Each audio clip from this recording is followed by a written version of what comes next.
Hello and welcome to another episode in my series on how to stitch words and letters on cloth. And today we're going to be looking at something called couching.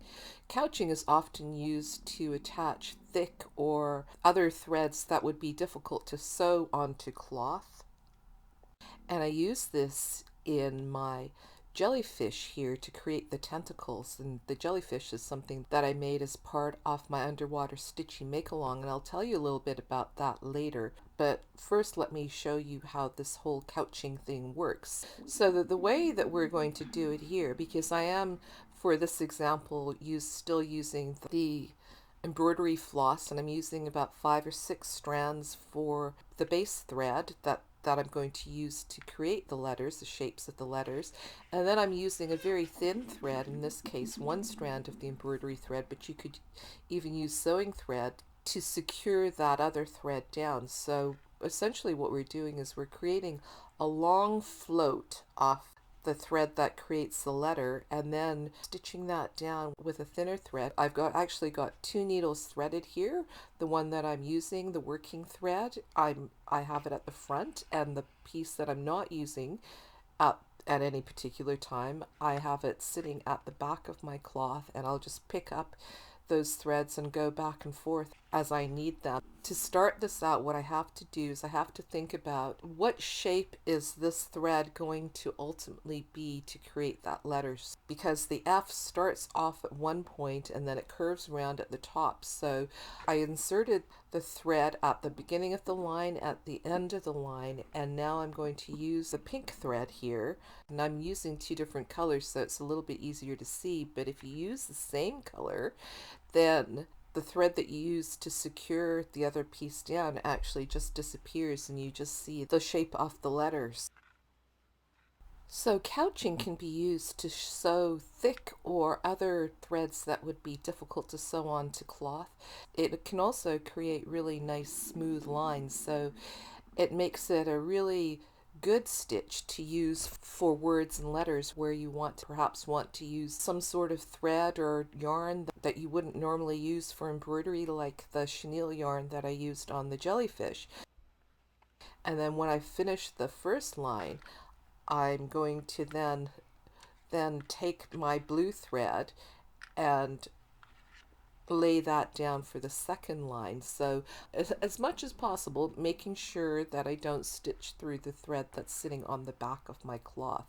So normally when we're sewing, we don't want to create long floats. And that's essentially what we're doing, what I'm doing with the blue thread. I'm creating a long float, and then I'm making tiny little stitches with the pink thread to hold down that long float of blue thread.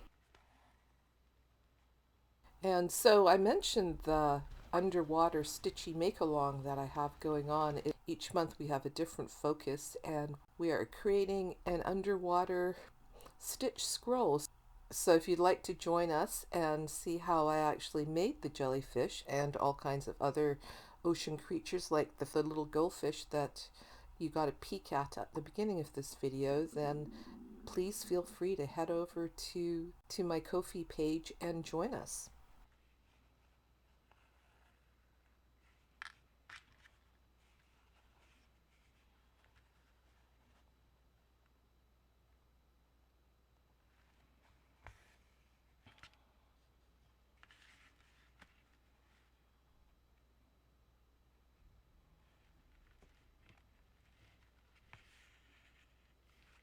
And now I'm working on the the next letter, and this one, because it goes around in the circle, it starts and finishes in the same place, but I'm not going to pull that thread all the way through. I'm going to leave a loop there, and then I'm going to secure that loop down.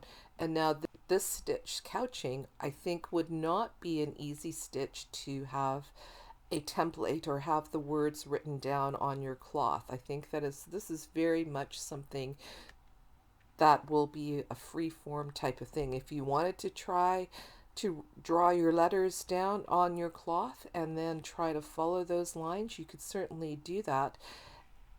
And one of the reasons that I'm leaving The blue yarn, the blue thread loose at the back is so that I can adjust the size and make it slightly smaller or slightly bigger depending on how much of that yarn I need to create the letter on the front of my cloth.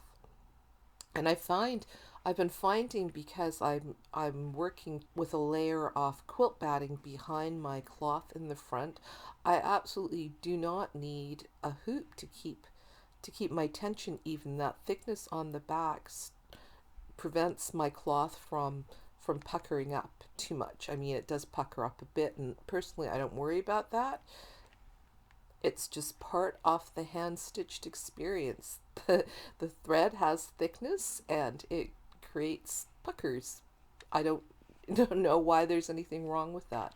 It's something that people ask me, how do you get rid of it? Well, just don't worry about it, then you don't need to get rid of it.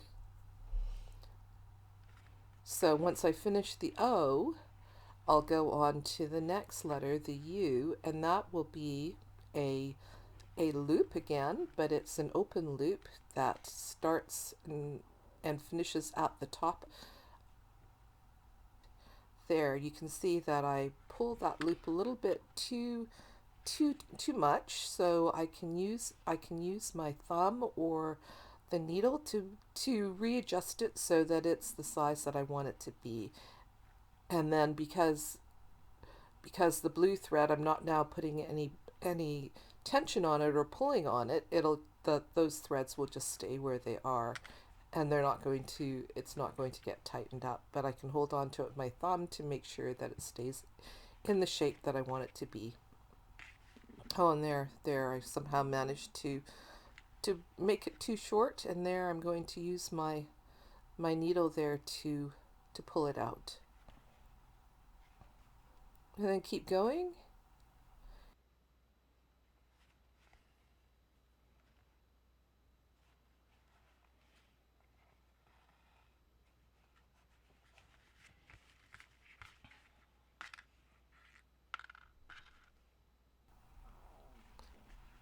So the R, I made it the same way that I made all the others, and see now on the back here I managed to stitch through my securing thread, stitch through my blue thread, but I'm just not going to worry about that. You know, the back of my thread here can be a big mess, and I've got enough of the blue thread to finish my word.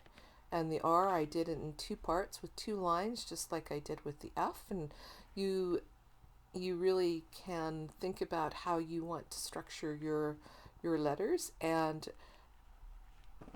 I noticed that my my word here, the word for, is certainly not along a straight line, and the size of the letters varies, and I'm really not going to worry about that at all. It's just like somebody's handwriting. It's not perfect. It's not meant to look like it was printed out on a computer. It's meant to look like it was made by hand. So these are the first four